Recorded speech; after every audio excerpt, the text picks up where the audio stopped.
Hey YouTube. Yeah, so I thought I would talk a little bit. Cats.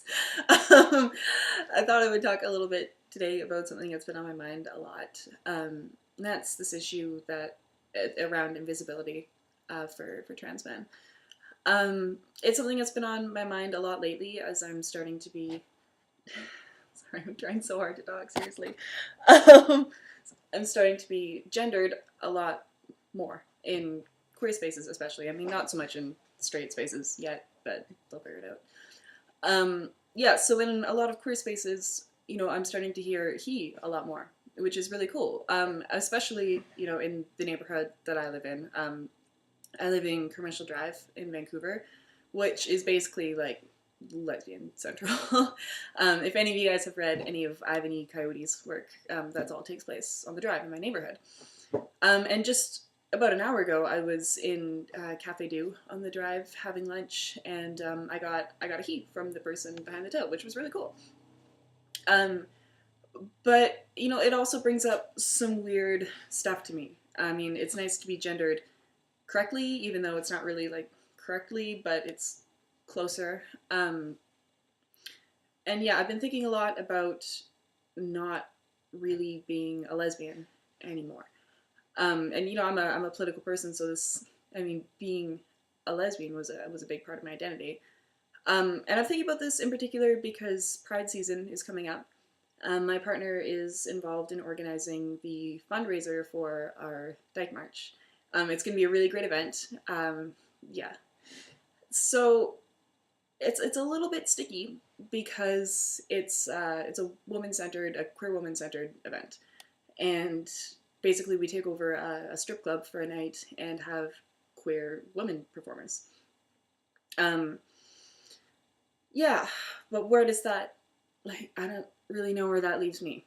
And they said, to their credit, very nicely on the Facebook page that anybody who identifies as being part of this community is welcome. I've been told expressly by a few organizers that yeah, they'd love to have me there, which is really nice of them. Um, and so it's one thing to have it on paper or on Facebook, as the case may be.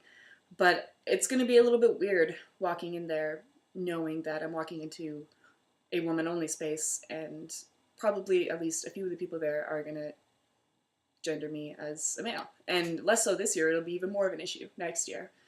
Um, and I don't want to make anybody feel uncomfortable. Um, I really do understand the power of a woman only space. I volunteered at a rape crisis center in Vancouver for a long time, and it was a woman only space. It was the first time I'd ever been in one for any extended period of time, and it was absolutely transformative. What happens when you take that patriarchy out of the system, or out of the system, I wish, but out of the situation for a little bit. It's amazing what happens. Um, so I don't want to wreck that in Diva's Den. Um, at the same time, I mean, I can't stand up and explain this to everybody who I see there. I mean, there's going to be hundreds of people there, and I'm not going to go around and introduce myself to every one of them and be like, "Oh, hi, Felix. I belong here because I'm a trans guy." So there are going to be probably at least a few people who look at me and they think, "What the fuck? I thought guys weren't allowed here." Um, yeah. So I'm feeling a little bit sticky about that, and I'm not really sure where my thoughts are.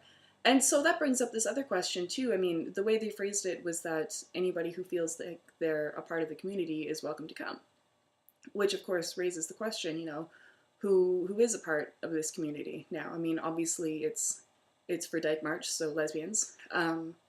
It's always been traditionally open to straight women as well, which is cool. Trans women.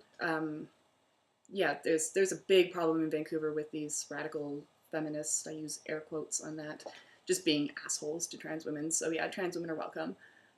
And then trans guys. I mean, what? Oh, my brain hurt. Because like gay trans men, straight trans men. Holy fuck, am I straight now? It's really sticky because on the one hand, like I feel still really, really close to the lesbian community here because there's such a fine line sometimes, for me anyways, between like butch lesbian and trans guy. But then there's other trans guys I meet who don't feel that. You know, I know a lot of gay trans men who don't feel any connection to the lesbian community at all. Um, and in some ways, I feel like I have more in common with that trans guy than I do with the lesbian community. And then other times it's completely the opposite.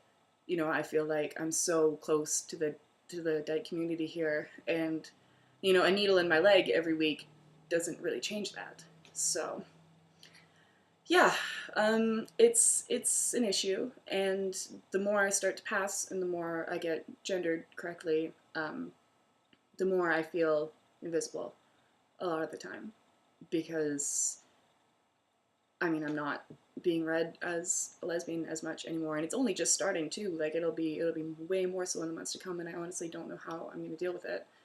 Um, yeah, that's depressing. Let's end on a good note.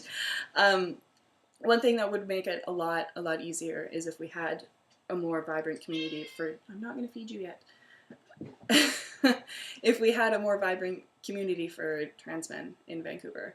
I've been thinking about it a lot lately. I mean, I know a lot of trans guys in Vancouver, but as far as I know, we don't have a lot of events and gatherings. I mean, there's the one that I go to every month, but it would certainly be nice if there were more. And so that's something I'm thinking about going into the future, is maybe making something. If anybody watching is from Vancouver and you are interested in that, shoot me a Facebook or whatever, and maybe we can talk about it. Yeah, anyways, I think that's it for now. I gotta feed these beasts. But yeah, visibility, fun stuff.